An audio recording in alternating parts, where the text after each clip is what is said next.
Hey, do you remember that localizer situation that was going on about a week or two ago? Quick memory jog for you. Seven Seas and the localizers working on the manga titled I Think I Changed My Childhood Friend Into a Girl were met with criticism, essentially for erasing the gay relationship and turning it into a trans story. Some other localizers defended the manipulated intellectual property, including one such localizer, Katrina, who's also a localization coordinator, by the way. And it later came out that there was an alleged hit list that localizers made of people they wanted silenced and deplatformed, and apparently this was leaked by some Sega employee, and Haru then generously informed people about the list. Well, there's a bit more that went down, though that's the gist of it. And now let's get on with today's news. From Tamamo no Mimo says, it appears that Katrina changed their bio to remove any reference to Sega, as well as to make a statement about their opinion, which suggests they got a talking to from their employer. Left is before, right is after. Bio before reading, Japanese to English localization coordinator at Sega. I also translate anime and manga, MA in translation, she/her, profile pic by Zanil, opinions are mine. The current and updated bio reads, Japan to English game localization coordinator, no mention of Sega anymore. I also translate anime and manga, MA in translation, she/her, opinions are mine and do not reflect opinions of my employer. The account's also now in protected mode, all rather interesting. Now, let's establish some facts here, just in case some Twitter police try to blame me for this. In my coverage of this situation, I've never called for Katrina's job or anything like that. On the flip side, if these localizers really do have a hit list of people like myself that they're trying to deplatform, they can't say the same thing. Furthermore, in my humble opinion, I've been extremely fair to Katrina. For example, when people were talking about how she had apparently blocked so many of them, I did mention that from what I've seen, at least she didn't block me, and people can make of that what they will. Now, the fact is, she has since blocked me now, so there's another update for you. Now, don't get me wrong, I'm not complaining about that. She's more than welcome to block me.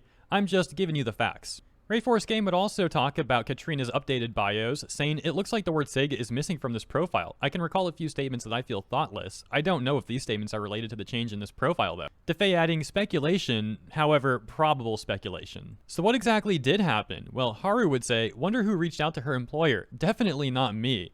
Although with that Yanfei face, that is Yanfei, right? That's rather suspicious. I don't know. There actually was another tweet that I was trying to find that I failed to find where people discussed going straight to the associated JP studios and companies with their complaints about abusive localizers.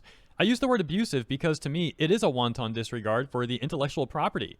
Often what we've seen are that these are not innocent mistakes from localizers, rather, it's overt manipulation of the IP to change the context to what fits their personal morality, even if it completely changes dialogue from the original context. Well, whatever actually happened, it does seem like some progress has been made in getting the work to be done more accurately.